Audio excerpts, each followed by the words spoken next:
and welcome to the craziest courtroom this side of the Mississippi. Today it's day 28 of the Kearney Retrial, and here are the jury reactions. Now, we had Crash Daddy, of course, really known as Dr. Daniel Wolf, in all day today, and there are 5 court officers in the room, as well as 70 people altogether, all shoved into that little room. This is a rough draft, but I wanted to let you know this is so you can see what the jury looks like. There's 8 people in the back, 10 people in the front. We have juror number 1, that's where the foreman sat last time. If you guys want to take a screenshot and zoom in and look at this, I did mess up. There's, I have to fix the male and female, but there's like 5 women up here that kind of look alike. So that way you can kind of get more of a visual. And Jenner jury does not look like one of the, like Kendall or Kylie Jenner. She looks like Jen McCabe.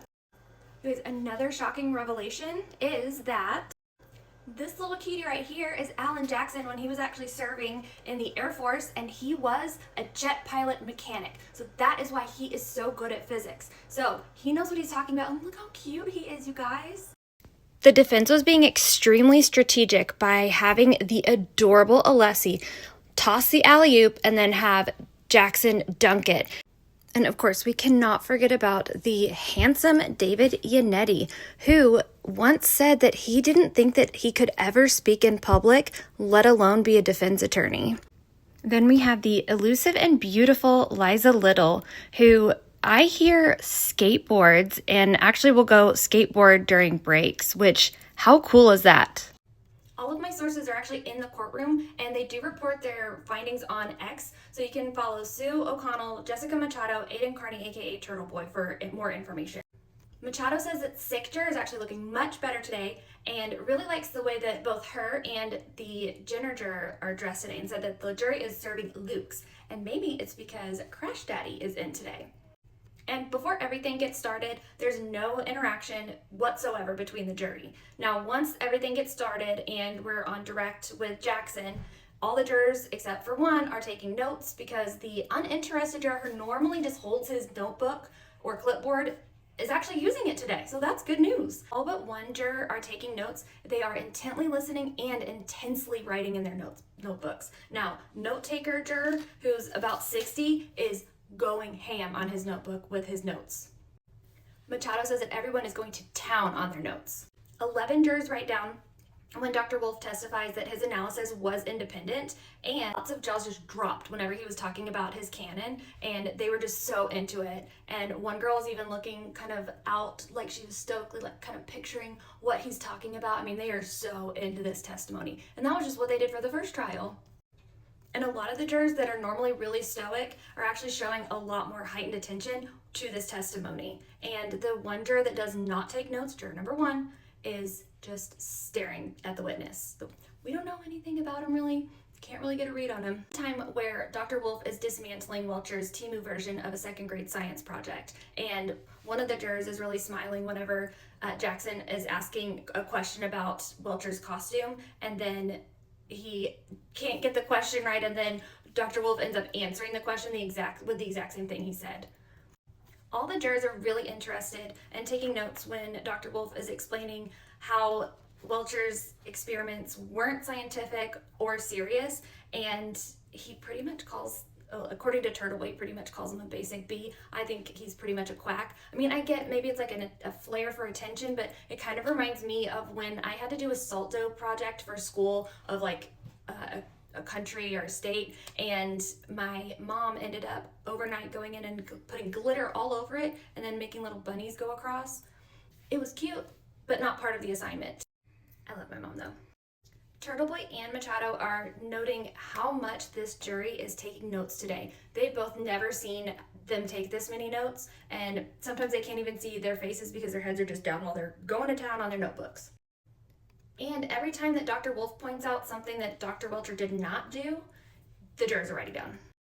Our science juror is smiling whenever all the defense attorneys are looking for the taillight, and turns out Crash Daddy had it, and they are all locked on to Jackson and this taillight. And whenever they're walking around, you know, Jackson's slowly walking it past the jury, and he makes sure to get in that good old knock before Judge Beth says, "Get that thing out of here." Machado notes that this point in the trial is the most pivotal, and she says that this is seriously so impactful on the jury, and they are just locked on to that taillight. Take a listen. We're going to give you visuals, and just before we left, I did a juror check. So, occasionally as I observe, I will go through a list in no particular order so that nobody knows, and I will tell you exactly what each juror is doing in that moment. I try to make sure it's during actual testimony. This one that I just did shows almost every single person either looking at the witness or taking notes. I have never observed a jury, whether it's this one or the last one, more invested in a witness and evidence than in this specific incident. I have never seen one of these jurors pick up a pen and his clipboard more throughout this whole trial than he has done today. I have never seen this juror even looking at the witnesses the way that this one does. Dr. Wolf is captivating the jury. He is outshining Jackson. Jackson is just the facilitator. Did not laugh when Dr. Wolf said to not be afraid of the math that he was going to be doing, but they did crack a bit of a smile whenever Jackson says that he can't ask a question again. Now remember, that doesn't mean that they are discounting anything that Dr. Wolf is saying or just kind of blowing him up. They're typically very unemotional in their face, so we kind of have to pull anything we can from them. Now, no jurors take notes whenever he is explaining the scientific method, so hopefully that means that they remember it and that what you are testing is your hypothesis. Your hypothesis does not come at the end. Two jurors smile whenever Jackson is unsuccessful at asking Dr. Wolf if Welcher used the scientific method or not. Now, 9 jurors are starting to write down everything when Wolf is saying that there are no other tests that were done that he observed besides Dr. Welcher's static arm test. That totally reminds me of Rookie of the Year when he gets his arm and he has the cast. It's just like what popped into my mind. And there is one juror that really, really pays attention to anytime there's like tension or an intense cross, and he's really paying close attention to the combative questioning that's now happening and smiling a little bit at Jackson when he keeps getting objected, and all of the other jurors are waiting stoically. Wooden notebook juror, the one that hasn't been taking notes and all of a sudden is today, him and Turtleboy and Jess Machado keep mentioning how much he is writing. And Turtleboy points out that he could be making himself to be a potential alternate if we don't actually get to see what's happening whenever they roll out the bingo numbers of everybody. But he is taking notes. All of the jurors are vigorously writing in their notes, like their pens are about to catch on fire, and they are just so into this. And I mean, how can you not be? And all of this right here that I've shown you is before recess. Not even lunch, just recess. And I'll tell you right now, so how the jury works is 10 in the front row and 8 in the back row. And juror number 1 is the first one on the left in the back row. And that's where the Ryan Piotrowski sat last time, and he was picked as the foreman. So in that seat this time, there is an African-American male who is the only one who doesn't take notes. I cannot get a read on this guy. I don't know if he's good. I don't know if he's bad, right? And then next to him is the only black woman on the jury. And then the rest of the back row has, a younger guy, probably under 30. There's the smirker. Everybody calls him the smirker. He has his probably like late 40s. He's got his glasses down like this, and he just smiles the whole time. He looks at Alan Jackson. He looks at the witness. But I can't tell if he just is like the happiest person on earth or what he thinks, but I think he would be not guilty. I think he's a solid. So that's it for right now. Thank you guys so much for being so patient with me. It's been crazy. We had a slime incident today, and I had to stop by the salon and get my makeup done earlier. And again, you can follow Jessica Machado, Sue O'Connell, as well as Aidan, Kearney, Dr. Turtleboy. Those are my 3 main references that I get all my information from when they are actually in the courtroom. Trial.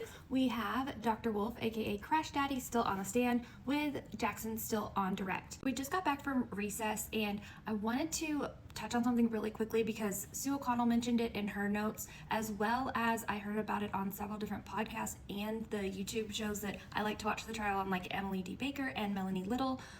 But they were talking about a post-it note that got passed. And what happened is that Judge Bev passed the post-it to one of the clerks and the reporter, and Sue says that she saw them admit the taillight into evidence. And Emily Baker mentioned that this happens all the time, that it's mostly just admin stuff. It could be that lunch is delayed, maybe they were out of something, or someone in the jury needs to go to the bathroom. It's typically just admin stuff because Judge Bev doesn't have a computer up there like most people at work when it's like ding and it's an email, so they have to pass her the notes. speaking of notes, that's pretty much all these jurors are doing. It's just taking notes. And another note is that all of my information comes from Sue O'Connell, Jessica Machado, Turtleboy, and anyone else. I will mention them if I get information from them elsewhere. Now, Jackson is on direct and he asks Dr. Wolf about payment, and he says $50,000. Now remember, ARCA was at $400,000, and in this trial, or this day of this trial, Brennan did way more math and way more work than Welcher did, however long that they had him hired for. I think since January. And remember that all Welcher has done is paint himself with a car, buy the exact same clothes that John O'Keefe was wearing from head to toe, and I think that's it. So when Wolf mentions that it's $50,000, all the jurors write that down. After today's testimony, we know a little bit more about the money being spent for crash reconstruction experts on both sides, and there is a difference. Take a look. Massachusetts taxpayers will be on the hook to pay well over $50,000. Wow. I mean, that's insane, dude. I'm so glad they're pointing this out. I like every time. I don't give a shit there. Both of those commentators are great. Morgiette is awesome. She's a defense attorney. I think her coverage is very good so far, and her opinions are good. I think Sue is very fair when it comes to this. She's not like a freak and a pom-pom person, but she calls it like she sees it. You know, I appreciate that. I think that's good. I'm glad they're pointing this out, because the $50,000 that ARCA was paid came from you and I raising money for Karen Reed, donating to her legal defense fund. Money well spent, as we saw today. What you saw was an investment in your donations, people. It was a beautiful thing. Whereas Aperture is paid for by the taxpayers. We paid this. So like that's money that could go to fixing your roads, paying for your schools, whatever. Instead of doing that, we're paying Judd Welcher to get up here and try to lynch a woman and lie. Aperture's experts, while the defense is paying $50,000 to ARCA.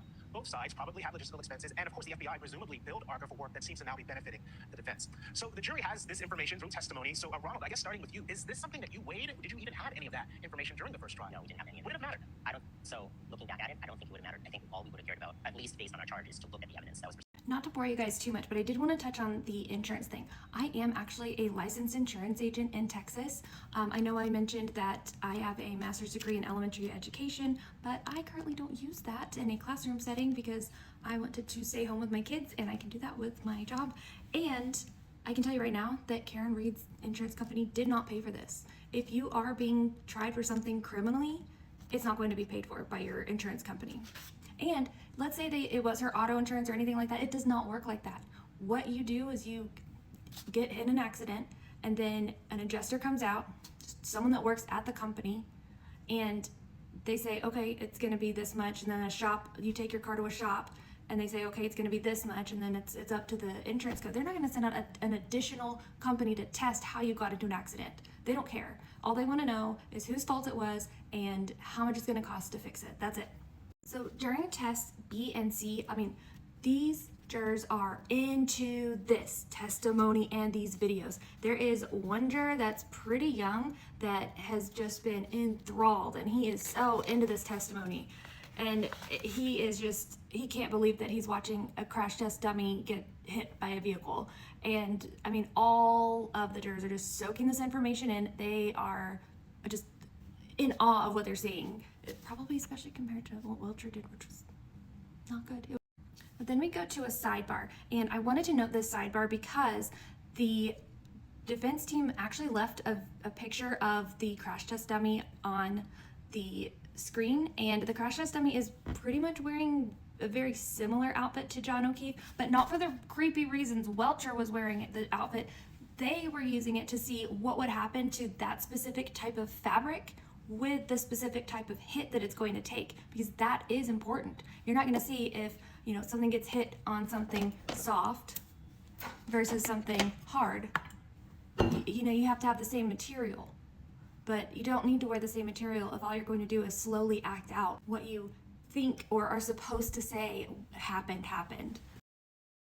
Anywho, during this sidebar, again, they still have that picture up, and some of the jurors are just staring at it. And Jenner juror and another juror wanted these. I still have to go in and kind of fix the 4 females. I think there's a male mixed in there somewhere, but her and another female next to her are talking about stretching.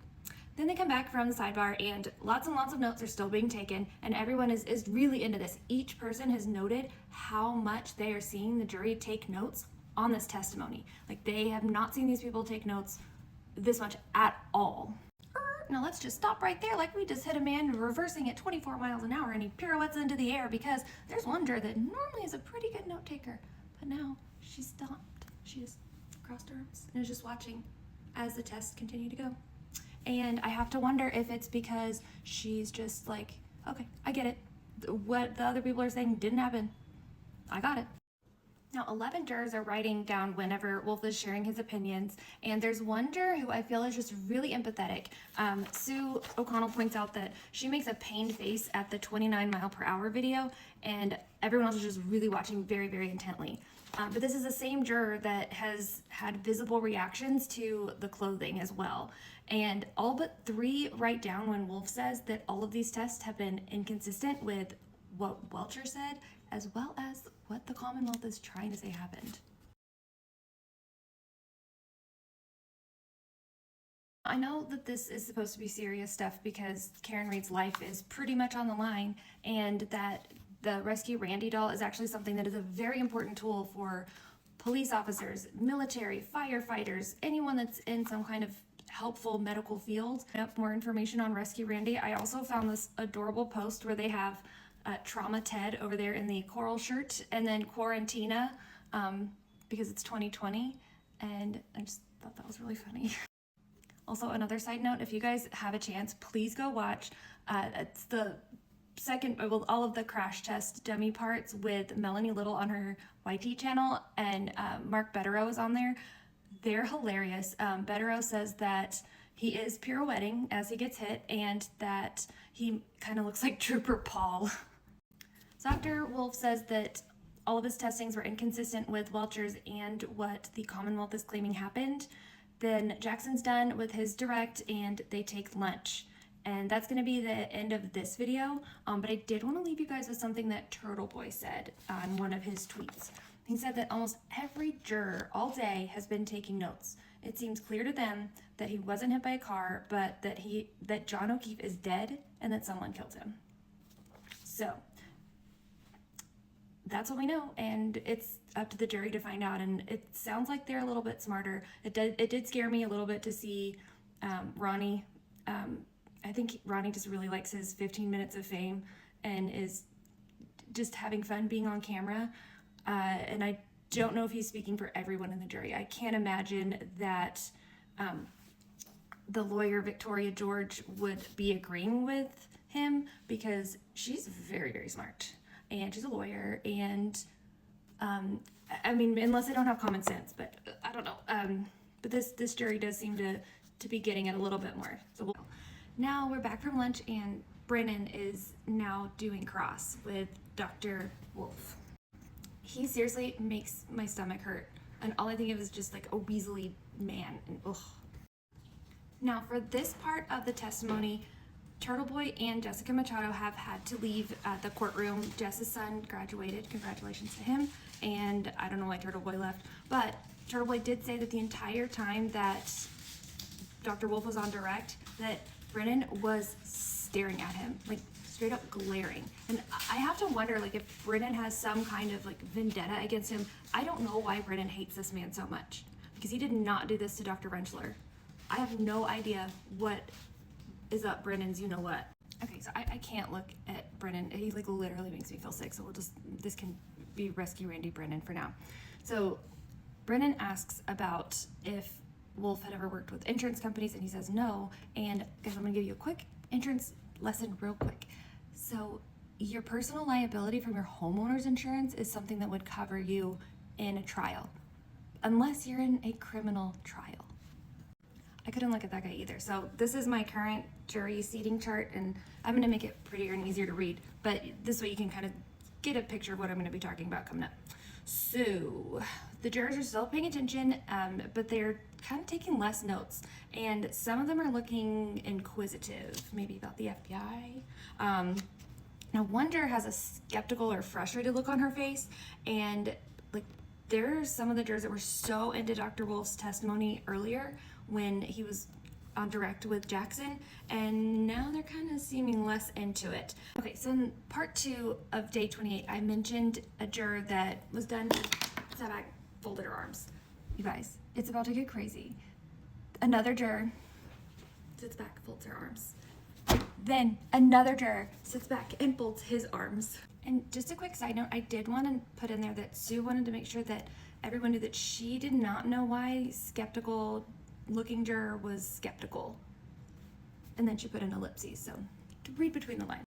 Now Brennan is pushing and just being rude for no reason to Dr. Wolf about how he mistakenly said something last trial and how if he should have done something, and Wolf just said, I'm not in charge of the questions that I get asked, and one juror just kind of like nodding, like I'm hoping in agreement with him. And seriously, Brennan is just pushing, being rude and argumentative for no reason. But there is one juror that really likes a combative testimony, and I have to also relate to him because I would be like, yes, yes, yes. So we like reality TV, you know? On that note, I still think that this could be season 2 of Jury Duty because this is insane that this is still going on. I mean, the Commonwealth literally had someone that painted themselves with a car as their supreme expert witness, who we're gonna have to see again. Now Brennan is asking questions about Dr. Wolf's wife, which why? First of all, my husband has no idea what groups I'm with, who I'm friends with on Facebook. Second of all, no one knows if that's actually his wife or not. And it doesn't matter. She's not here. She's not a part of this trial. Her opinion should not affect her husband's. It's 2025. Women can have their own opinions. He can have his own opinion. In his rude little way, Brennan keeps asking him questions about his testing, and then he brings up Dr. Rentschler's report and all this other stuff, and the jury is just, they're losing steam, they're losing interest. They were super into the testimony earlier. Like, you can tell, if you guys go back on the where you find your tweets and look at Jessica Machado, Aidan Kearney, aka Turtleboy, and Sue O'Connell, all three of them were talking about how impactful and into the testimony they were in the beginning, and now that they're on cross, losing it. So the juror that was really into it this morning had her arms crossed, then had a skeptical look on her face, is now sitting there twirling her pin. I can never do that, but she's twirling her pin now. During the testimony about Rentschler's report, there's a couple different expressions happening. So skeptical, folded arm juror is now biting her nails. Then we've got one juror that's just kind of like looking off into space, and others that are just still just kind of losing interest in what's going on. One juror wrote down anything whenever they were talking about the theory about the glass being thrown, and then the juror that likes the combative testimony is really into the very tense conversations happening between Kearney, Alessi, Jackson, and Brennan, and a couple others just kind of like wince, like. They are starting to get interested again whenever they're talking about the arm weight and the body weight of John O'Keefe.